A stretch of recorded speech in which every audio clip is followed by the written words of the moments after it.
신앙생활을 오래 하신 성도분들은 공감하시겠지만 우리가 신앙생활을 하다 보면 현실 속에서 하나님이 우리를 외면하신 것 같고 버려두신 것 같은 그런 시간을 만나게 되는 경우가 종종 있습니다. 하나님이 우리를 아무도 없이 혼자 있는 곳에 버려둔 것 같은 그런 시간을 보내는 경우가 성도들에게 분명히 있는데, 오늘 우리가 읽은 이 시편 88편은 헤만이라고 하는 사람의 통곡이 담겨있는 시편입니다. 시편 88편을 지은 이 헤만이라는 사람은 방금 전에 우리가 이야기했던 그런 괴롭고 고통스러운 시간들을 보내고 이 시편을 기록했던 것이죠. 시편 88편 1절에서 3절을 다시 한번 읽겠습니다. 여호와 내 구원의 하나님이여, 내가 주야로 주의 앞에 부르짖었사오니 나의 기도로 주의 앞에 달하게 하시며 주의 귀를 나의 부르짖음에 기울이소서. 대저 나의 영혼에 곤란이 가득하며 나의 생명은 음부에 가까웠사오니. 여기에서 말하는 음부라고 하는 곳은 소망이 없는 스올, 즉 지옥과도 같은 곳을 이야기하는 곳입니다. 헤만에게 어떤 일이 있었는지, 어떤 고난이 닥쳤는지 우리는 알 수 없지만 분명히 알 수 있는 건 이 헤만이라는 사람이 밤낮으로 주의 앞에 가서 부르짖었지만 그의 문제가 해결되지 못하고 죽을 정도로 힘든 그런 상황 속에 놓여 있었다는 것을 알 수가 있죠. 4절에서 5절을 계속 보겠습니다. 나는 무덤에 내려가는 자와 함께 인정되고 힘이 없는 사람과 같으며 사망자 중에 던진 바 됐으며 살육을 당하여 무덤에 누운 자 같으니이다. 주께서 저희를 다시 기억지 아니하시니 저희는 주의 손에서 끊어진 자니이다. 헤만은 말하죠. 자기가 여호와께 버림을 받은 것 같다라고 이야기합니다. 내 평생에 하나님을 찬양하고 예배하고 살아왔는데 무슨 일인지 모르지만, 어떤 이유인지 모르지만 내가 이렇게 고통스러운 순간을 맞이하게 됐다는 것이죠. 하나님께 철저하게 외면당하고 아무 도움도 받을 수가 없고 완전히 망한 것 같이 하나님께 잊혀진 바 됐다라고 이야기를 합니다. 6절을 보면 또 그가 이렇게 고백을 합니다. 주께서 나를 깊은 웅덩이 어두운 곳 음침한 데 두셨사오며, 하나님께서, 나의 주님께서 나를 버려두셨습니다 라는 거죠. 7절에서 9절입니다. 주의 노가 나를 심히 누르시고 주의 모든 파도로 나를 괴롭게 하셨나이다.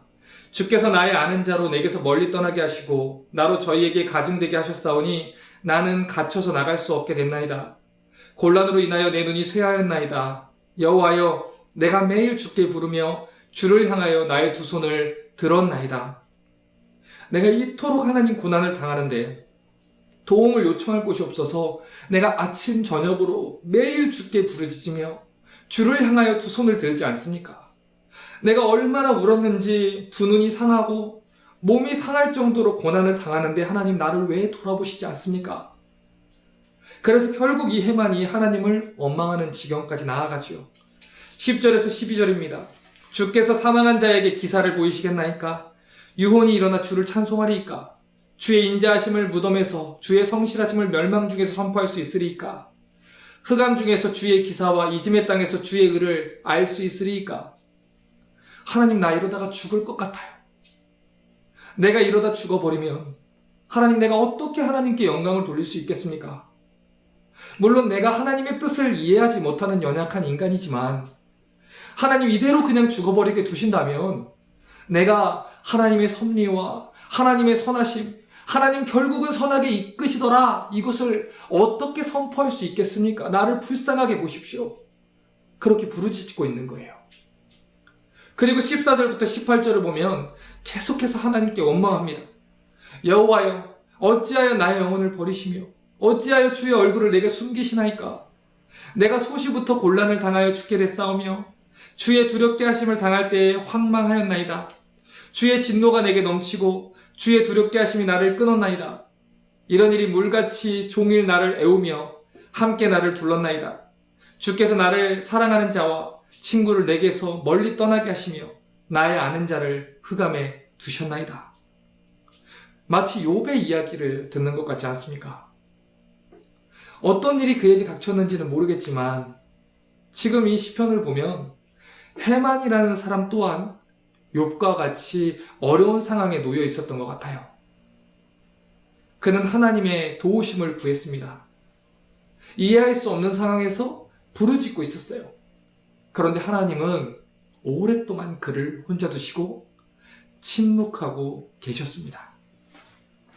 여러분, 이 시편을 읽으면서 우리가 질문해야 되는 중요한 내용이 있습니다. 그것이 무엇입니까? 왜 하나님의 자녀들이 이런 고난을 당해야만 하냐는 것이죠. 원래 대부분의 시편은 하나님을 찬송하고 하나님께 영광을 돌리는 노래로 이루어져 있습니다. 그런 노래이고 기도이고 시로 이루어진 게 시편이죠. 그래서 이 시편 150편의 대부분은 이런 내용이에요. 내가 환난 중에 낙심했지만 그때 내가 하나님을 찾았더니 하나님이 나를 구원해 주셨습니다. 내가 하나님을 찾았더니 하나님이 응답하셨습니다. 할렐루야, 하나님을 찬양합니다.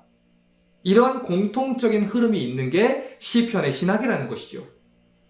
환난 중에 도우신 하나님을 찬양하고 대적에게서 구원해 주신 하나님을 찬양하고 그의 광대하신 능력과 위엄을 찬양하는 게 대부분의 시편의 흐름이라는 거예요. 여러분, 그런데 지금 우리가 읽은 시편 88편의 끝이 어떻게 났습니까? 할렐루야, 하나님을 찬양하며 끝났습니까? 아니에요. 하나님, 저는 망했습니다 하고 끝났어요. 하나님, 저를 왜 안 돕습니까? 내가 이렇게 기도하는데 왜 나를 버리셨습니까? 이제 찾아오신다 해도 너무 늦었다는 걸 왜 모르십니까? 이미 끝났습니다. 이런 탄식과 원망으로 끝이 난다는 것이죠. 그러면 여러분, 왜 이 시편 88편의 저자인 해만은 일반적인 시편의 그 흐름을 깨고 하나님께 찬양을 돌리는 형식으로 시편을 마무리 짓고 있지 않을까요? 왜 시편은 그 150편의 흐름 가운데에서 이렇게 원망으로 끝나는 시편을 그 중간에다가 집어넣어 놓은 걸까요? 이 문제를 해결하기 위해서는 우리가 시편 전체가 가지고 있는 신학을 이해해야 됩니다. 우리가 시편을 이해하기 위해서 알아야 되는 중요한 정보가 하나가 있습니다. 그것은 시편 150편을 편집해서 지금과 같은 형태로 구성해서 가지고 온 시기가 바벨론 포로 이후의 시기라는 거예요. 그러니까 이스라엘이 바벨론 포로로 갔다가 해방되고 돌아온 그 이후의 시기라는 것이죠. 이게 왜 중요하냐면요. 만약에 시편이 역대상 한화, 에스라, 느헤미야에 기록되어 있는 이 유대인들의 신앙 개혁 운동의 일환으로 수집된 거라면 그 목적 또한 역대상하, 에스라, 느헤미야와 비슷한 목적을 가지고 있을 거라는 거예요. 그래서 시편의 주제들을 보면요. 가장 먼저 악과 불의에 대한 탄식이 언급됩니다. 왜요? 남유다가 바벨론에게 이렇게 끌려가는 것을 보면서 하박국 선지자가 뭐라고 부르짖었죠? 하나님, 우리가 범죄한 것은 맞지만 그래도 이방 민족들에게 치욕을 당할 정도는 아니지 않습니까? 이렇게 물었어요. 하나님이 살아계시다면 악인들이 어떻게 저렇게 평안할 수 있습니까? 이게 선지자들의 질문이었다는 것이죠.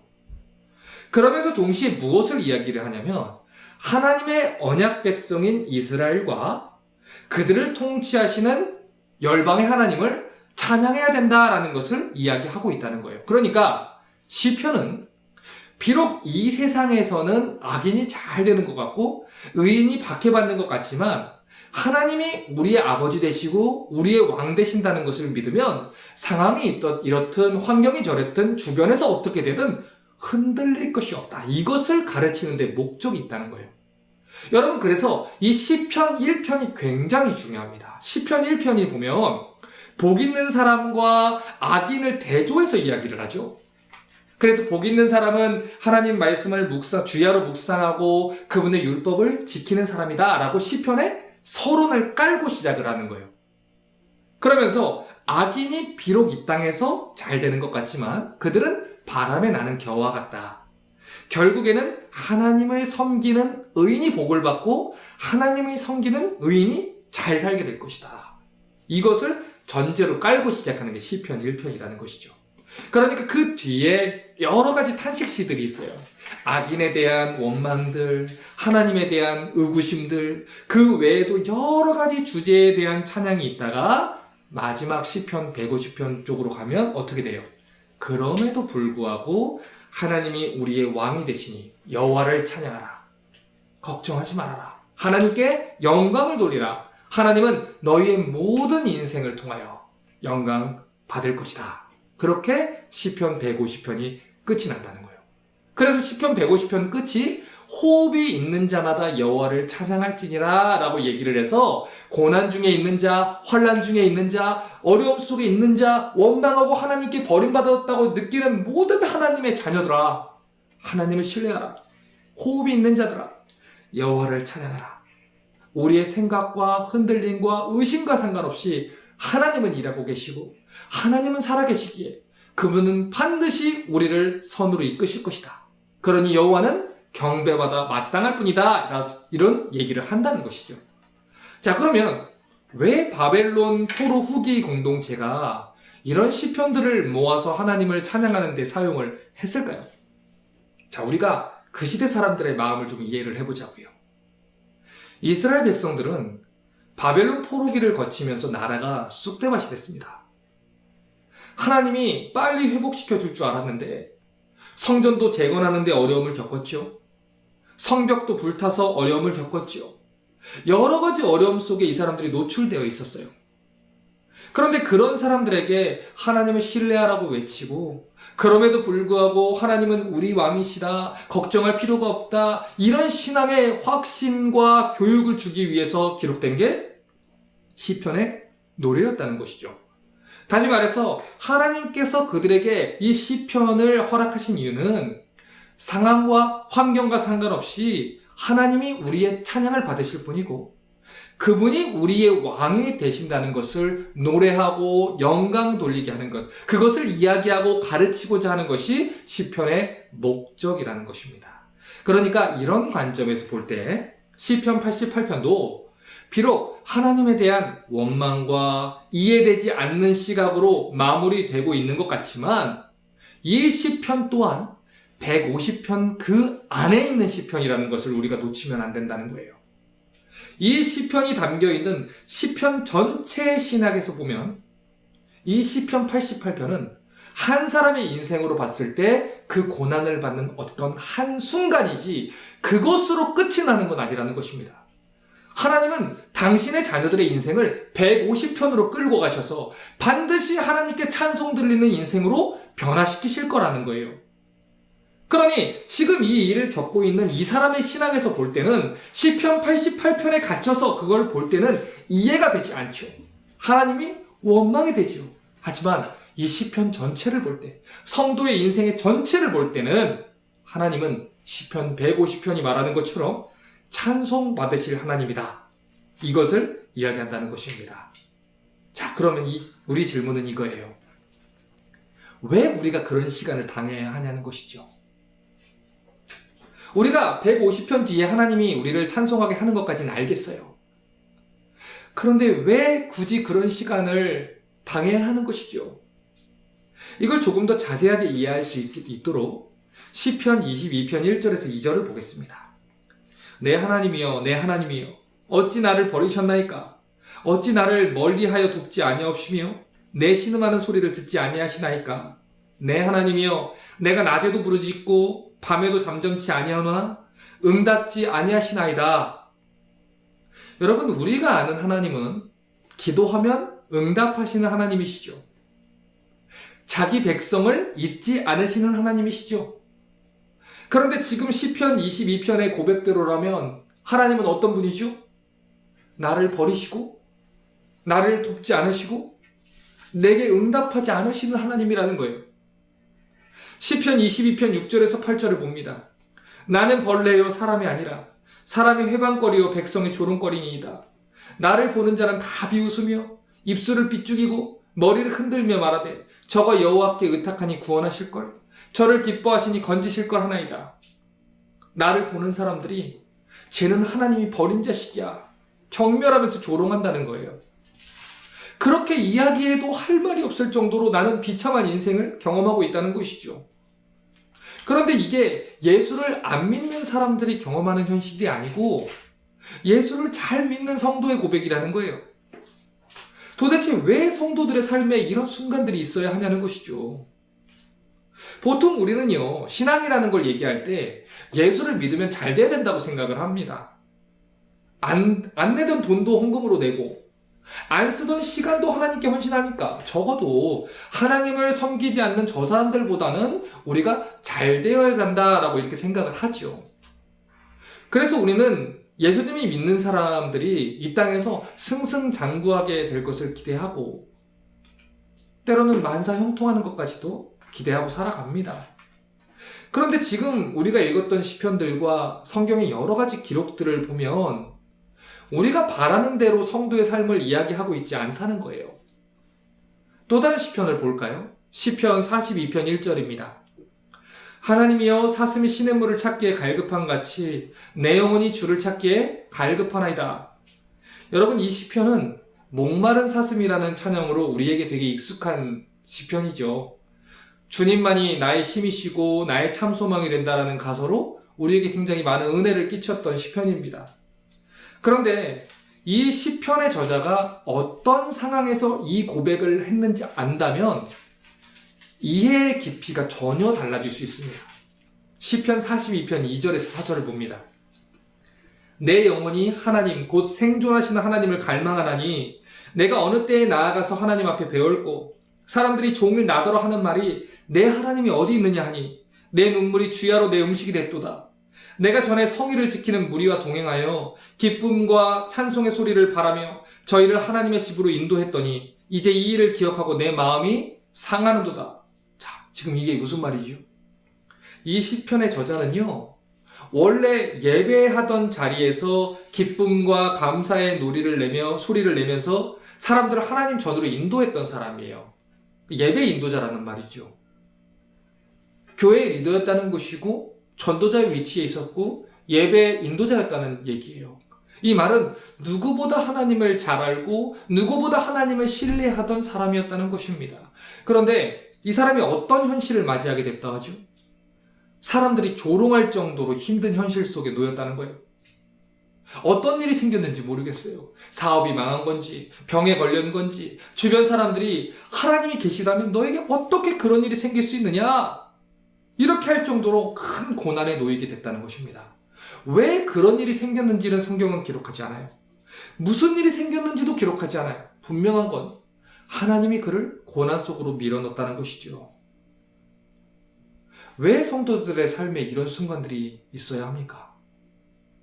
시편 42편의 기자는 5절에서 이렇게 말합니다. 내 영혼아, 내가 어찌하여 낭망하며 어찌하여 내 속에서 불안하여 하는고 너는 하나님을 바라라. 그 얼굴의 도우심을 인하여 내가 오히려 찬송하리로다. 무슨 이야기입니까? 내 영혼아, 비록 이해가 안 될지라도 낭망하지 말아라. 그만 눈물을 그쳐라. 불안해하지 말아라. 이렇게 자기를 다독이고 있는 거예요. 이 말은 그가 이 시간들을 겪는 가운데, 그 경험하는 가운데 마치 욥이 고백했던 것처럼 내가 이제는 눈으로 주를 배웁나이다 한 것처럼 어느 순간에 하나님을 신뢰하는 것이 옳다는 결론을 내리게 된 무엇인가가 있었다는 것을 암시하는 거예요. 무엇인가 하나님이 그를 깨우쳐 주셨다는 것이죠. 그러면 이제 반복해서 질문했던 이 질문에 대한 답변을 해볼게요. 도대체 무엇 때문에 하나님은 성도들의 삶에 고난을 주시고 어려움을 주십니까? 성도가 고난을 당하는 이유는 여러 가지가 있을 거예요.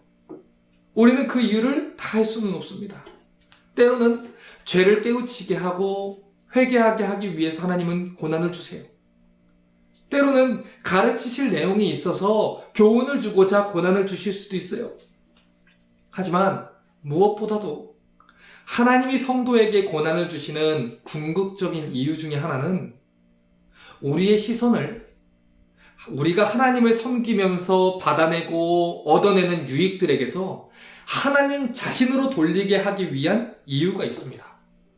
다시 말해서 이전에는 우리가 하나님이 주시는 평안과 능력과 힘과 권세와 재물과 기타 그런 다른 복들 때문에 하나님을 사랑하고 섬기게 됐었다면, 이제는 내가 병이 낫지 않아도, 내가 잘 살지 못해도, 내가 굶게 되어도, 내가 가난하게 되어도, 내가 망하게 되어도 하박국의 고백처럼 외양간에 송아지가 없고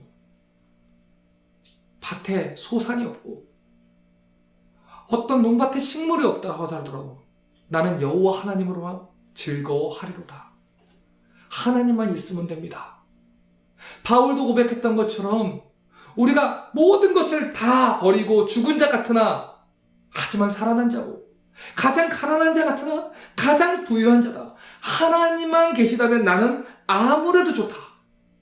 이렇게 고백하는 자리까지 가게 하신다는 것이죠. 심지어 역사상 전례 없는 실업률 최고의 사태가 벌어지고 전례 없는 전염병 사태 속에 이 사태가 언제 끝날지도 모르는, 하나님이 우리의 기도를 언제 들으시는가 외로움과 어려움을 겪게 되는 이 순간들 속에서도 하나님만 있으면 됩니다 라고 하는 그 순간까지 하나님이 우리를 부르길 원하신다는 것입니다.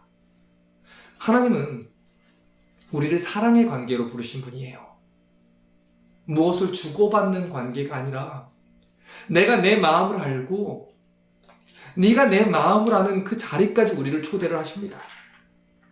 자녀들이 성숙을 하면 부모의 마음을 이해하게 되듯이 우리가 자라고 성장하는 가운데 하나님의 마음을 이해하게 되기를 하나님이 기대하신다는 거예요. 여러분, 하나님이 성도에게 원하시는 게 무엇입니까? 무엇을 해달라는 것입니까? 나를 위해서 교회 건물을 지어달라. 나를 위해서 어떤 봉사를 해달라. 나를 위해서 어디를 가달라. 나를 위해서 어떤 것을 해달라. 이겁니까? 만약 그렇게 생각하신다면 성경을 잘못 이해하신 것입니다. 하나님이 진정으로 우리에게 원하시는 것은 그런 것이 아니에요. 미가서 6장 7절에서 8절은 이렇게 하나님의 마음을 대변했습니다. 여호와께서 천천의 순양이나 만만의 간수 같은 기름을 기뻐하실까? 내 허물을 위하여 내 마다들을, 내 영혼의 죄를 위하여 내 몸의 열매를 드릴까? 사람아, 주께서 선한 것이 무엇임을 내게 보이셨나니 여호와께서 내게 구하시는 것이 오직 공의를 행하며 인자를 사랑하며 겸손히 내 하나님과 함께 행하는 것이 아니냐. 하나님이 원하는 것이 무엇인지 분명하게 얘기하셨어요. 하나님이 원하는 것은 우리의 재물이 아니에요. 하나님이 원하는 것은 우리가 이루는 무엇인가도 아니에요. 천천의 순양도 아니고 만만의 강수 같은 기름도 아니에요. 그 어떤 것을 들어도 하늘의 주인이신 하나님 마음을 만족시킬 수 없습니다. 그분이 이 모든 것의 주인이신데, 길가의 돌들로도 찬양받으실 수 있는 분인데 하나님이 왜 그런 걸 우리에게 원하시겠습니까? 하나님이 원하시는 것은 이거예요. 우리가 하나님 마음을 이해하고 하나님을 사랑하고 하나님 마음에 공감하고 하나님과 함께 행하는 것입니다. 여러분, 이사야 선지자가 얼마나 대단한 일을 할 수 있기에 그가 하나님 앞에서 나올 수 있습니까? 그가 대단해서 쓰임받은 게 아니에요. 그가 하나님의 마음을 아는 것이죠. 누가 나를 위해서 갈 거라고 할 때 그 하나님 마음을 보면서 아버지, 당신의 마음을 위해서 내가 가기를 원합니다. 나 비록 아무것도 아니지만 하나님, 내가 가길 원합니다. 그 마음을 하나님이 원하시는 것이죠. 하나님이 당신의 백성들의 그 죄악 때문에 고통스러워 하실 때 아버지, 그들의 죄를 용서하여 주시옵소서. 그렇지 않으면 하나님, 나의 이 목숨을 당신의 기록하신 생명책에서 그 이름을 지워버려 주옵소서. 하나님 마음에 공감하는 이 모세와도 같은 사람, 하나님 마음에 공감해서 나는 이제 내 생명을 아까운 것으로 여기지 아니하노라, 내가 주를 위해 살겠다 했던 그 바울의 고백처럼 하나님이 원하시는 것은 우리가 하나님 마음을 이해하고 하나님 사랑하고 하나님 마음에 공감하고 하나님과 함께 행하는 것입니다. 이것을 깨닫게 하기 위해서 하나님께서는 때로는 우리에게 고난이라는 것을 허락하시는 거예요. 하나님의 요구가 끝이 그 어디까지 가시는지 아십니까? 하나님 마음에 공감할 수 있는 자로 자라게 하는 데까지 가는 거예요. 여러분, 아까 살펴봤던 시편 42편을 다시 한번 생각해 보세요. 내가 목마른 사슴처럼 주를 갈급한다고 했습니다. 여러분, 그러면 여쭤보겠습니다. 우리가 하나님을 찾은 것입니까? 정말 그랬던 것입니까? 지난주 주일에 우리가 살펴봤던 누가복음 15장 16절부터 20절을 보십시오. 누가 누구를 먼저 봤다고 했죠? 아버지가 아들을 먼저 봤다고 했습니다. 누가 누구를 애타게 찾았습니까? 아버지가 아들을 훨씬 더 애타게 찾았다는 거예요. 여러분, 아버지의 가슴에 못을 박고 나갔던 아들이 아버지께로 돌아가고자 했던 이유는 아버지의 집에서 주는 유익을 다시 받기 위해서 돌아가기 위한 것이었어요.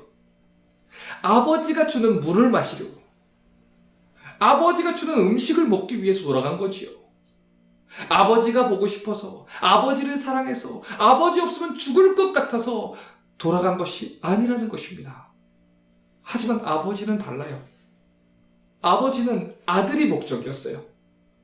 아들이 떠나간 그 순간부터 그 언덕에서 자나깨나 아들을 찾았습니다. 그래서 성경이 아버지가 아들을 먼저 봤다고 하는 거예요. 낮이고 밤이고 간절히 아들을 찾기를 원했던 아버지. 아들을 회복하기 위해서 그곳에 언제나 서 있었던 아버지. 아무것도 얻을 것도 없고 아무 유익도 되지 않지만 자기 마음에 대못을 받고 떠났던 아들을 단지 사랑한다는 이유로 그 자리에서 찾고 계셨던 아버지가 우리 하늘 아버지라는 것이지요. 하나님은 우리가 그 마음을 알기를 원한다는 거예요. 그래서 때로는 우리가 저 멀리 나가는 것도 허용하시는 거고, 그래서 때로는 우리에게 그 고난의 길을 허락을 하시는 거예요. 우리는 물을 찾아서 헤매였던 사람들입니다.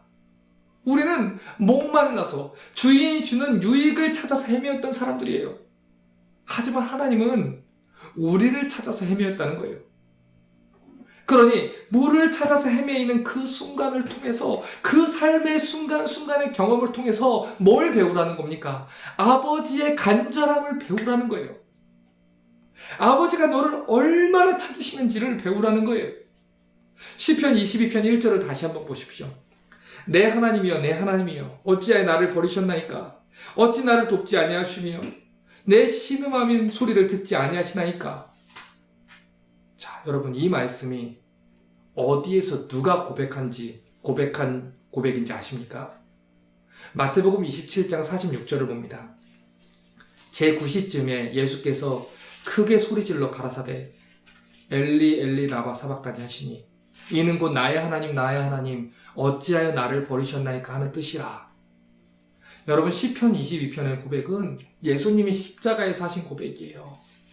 아까 시편 22편의 저자가 나를 보고 고개를 흔들면서 하나님이 너를 버렸다, 너를 구원할 수 있으면 구원해보라고 해라 라고 했던 것들은 다 예수님에게 호산나 다윗의 자손이여 했던 사람들이 예수님을 보면서 고개를 흔들며 네 하나님께 너를 구원해봐라 라고 했던 그 조롱이 그곳에서 성취된 시편입니다.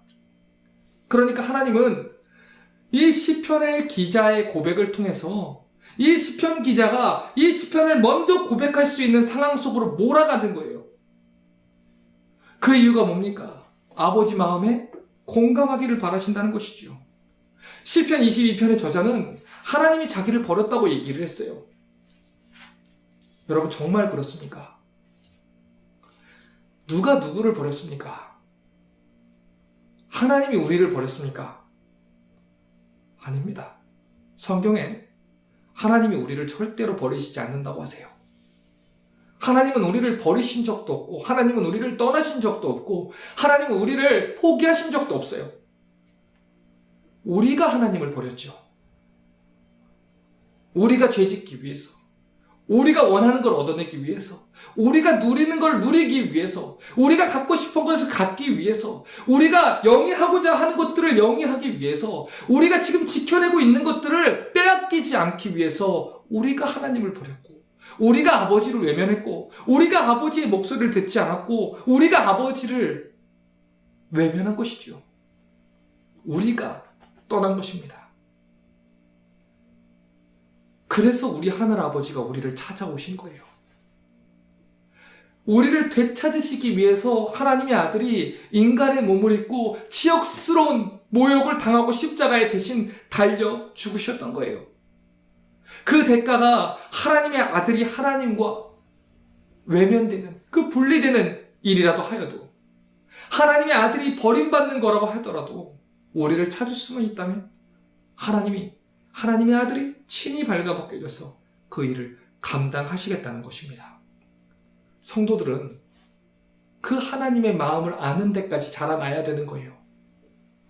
하나님이 주시는 복과 하나님이 주시는 열매들, 하나님이 주시는 그런 어떤 유익들 때문에 하나님을 찾는 게 아니라, 하나님 나 이거 들어주시면 내가 하나님 따를게요. 하나님 이번에 나 이것만 해주시면 하나님 따를게요. 그렇게 하나님을 찾는, 사탕이 없으면 하나님을 쫓지 않는 그런 어린아이 같은 신앙생활로 가는 게 아니라, 아무것도 없어도 나는 괜찮아요. 하나님 지금 이 상황보다 더 안 좋은 상황이 와도 나는 괜찮아요. 하나님만 있으면 돼요. 하나님 우리 교회는요, 하나님만 있으면 돼요. 하나님 우리 가정은 하나님만 있으면 돼요. 아무것도 없어도 돼요. 하나님만 있으면 됩니다. 하나님도 나만 있으면 된다고 하셔서 이 땅에 오셨으니 나도 하나님 그렇게 사랑하기를 원합니다. 이 마음을 갖게 하고 깨닫게 하고 이해하게 하기 위해서 하나님은 우리에게 어려운 순간들을 허락하시는 거예요. 특별히 2020년도 같은 시간들을 허락하시는 거예요. 시편 119편 71절은 이렇게 말합니다. 고난당한 것이 내게 유익이라. 이로 인하여 내가 주의 율례를 배우게 되었나이다. 여러분, 1월 첫 주에 우리 교회가 모여서 예배를 드렸습니다. 이제 오늘 이 예배를 마지막으로 1년 예배를 마무리하게 되는 것이죠. 연약한 교회가 1년을 하나님 앞에 예배를 드렸습니다. 하나님의 은혜로 한 주도 빠짐없이 우리가 예배당도 없는 이 교회가 호텔을 왔다 갔다 거리고 주민센터를 왔다 갔다 거리고 YMCA를 왔다 갔다 거리고 예배를 어디서 드려야 되나 했던 걱정 속에서 예배를 드렸습니다. 불편하셨습니까? 하나님 한 분이면 되지 않았습니까? 그걸 배우는 시간이었습니다. 고난으로 인하여 주의 율례를 배우게 되었습니다. 하나님 비록 고난이 힘들고 어려웠지만 하나님 내가 이 시간들을 겪어보니까 교회는 정말 하나님의 말씀이 다였군요. 교회는 정말 다른 이벤트, 마케팅, 엔터테인먼트로 하는 게 아니라 하나님으로 되는 것이었군요.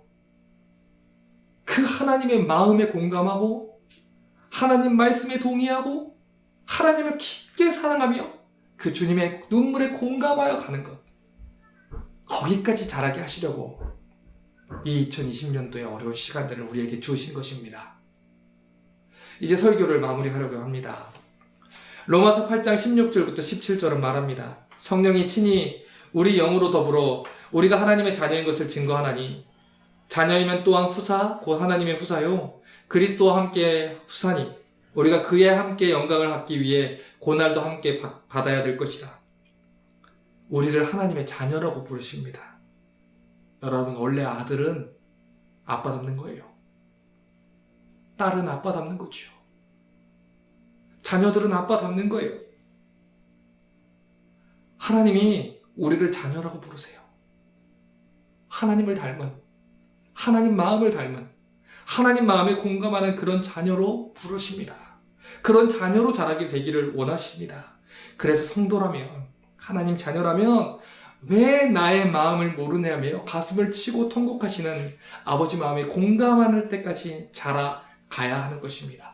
거기까지 나아가는 것이 하늘아버지를 진실로 아는 것이고 하나님 아버지가 진실로 우리에게 원하는 자녀가 되는 것입니다. 로마서 8장 18절은 이렇게 말합니다. 생각건대 현재의 고난은 장차 우리에게 나타날 영광과 촉히 비교할 수 없도다.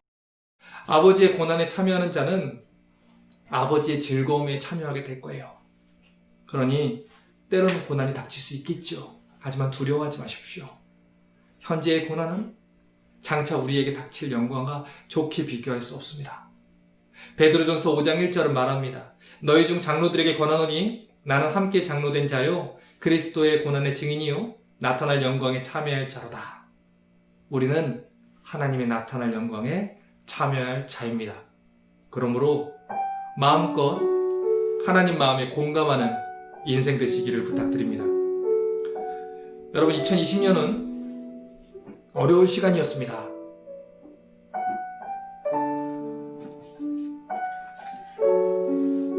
어른이라 울기도 힘들었던 시간이죠. 답답하고 힘들고 암흑과도 같았던 시간이었습니다. 여러분 잘 버티셨습니다. 잘 살아내주셔서 감사하고 견뎌주셔서 감사합니다. 어쩌면 2021년도도 그렇게 상황이 나아지지 않을지도 모르겠습니다. 이 상황이 길어질지도 모르겠습니다. 하지만 이 시간을 통해서 배울 걸 배우시고 볼 거를 보고 하나님의 마음을 알아갈 수 있다면 이 시간은 결코 헛되지 않을 것입니다. 하나님은 이 시간을 통해서 하나님을 더 알고 하나님을 더 사랑하고 하나님을 더 찾는 진짜 교회, 진짜 성도, 하나님이 기뻐하시는 하나님의 진짜 자녀들을 찾으실 것입니다. 언젠가 우리는 하나님 곁으로 가겠죠. 그분이 먼저 오시든지 아니면 우리가 먼저 가든지 우리는 곧 주님을 만나게 될 것입니다. 그리고 우리는 영광스러운 주님과 영원한 나날들을 함께 할 것입니다. 그러므로 잠깐 지나갈 것들에 믿음이 흔들리지 않으시기를 바랍니다. 이 또한 지나갈 것입니다. 반드시 지나갈 것입니다. 그러므로 후회 없이 사십시오. 하나님의 자녀답게 사십시오. 하나님 마음에 공감하고 여러분이 2020년도에 그렇게 사셨던 것처럼 2021년도도 하나님 마음을 기쁘시게 하는 그런 충성된 자녀로 살 수 있는 우리 리스타 철치의 성도들 되시기를 주님의 이름으로 축복합니다.